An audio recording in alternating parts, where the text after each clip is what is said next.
Alhamdulillah tahiyana wa tiamia tatiama ila patuju dulu wa taparama tamatila wa tutu wa dulu mape pamanu pulo ma ila patuju lama wa taparama tamatutu wa tilang tu mape pamanu potole wa tamati lo wa tiama. Alhamdulillah kegiatan malam tinggal malam tahliah dan malam hilir dalam mengatakan bahwa dalam mengatakan bahwa ibu dulu bahwa apapun lagi kamu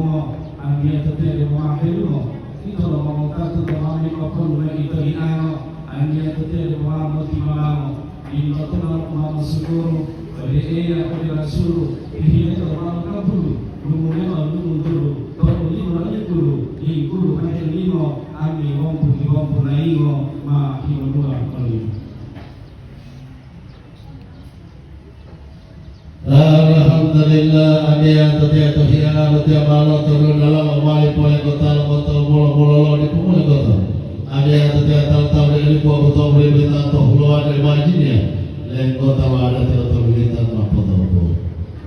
Hadirin yang kami hormati, sidang adat yang mulia masih dengan prosesi pembinaan yakni penyerahan tangkai adat yang ketiga dalam istilah adat Mama Lo Omong Ngala atau Mama Ngota Pahula yang berisi seluruh hasil musyawarah dan dialog tadi dan beberapa pokok turutannya tentang mahar dan turutannya tentang pelaksanaan ijab kabul dan bermacam kegiatan yang akan ditempuh sampai pada pelaksanaan ijab kabul. Untuk itu mari kita ikuti dialog teknis pelaksanaan sampai pada hari H sebagai penyempurnaan musyawarah mufakat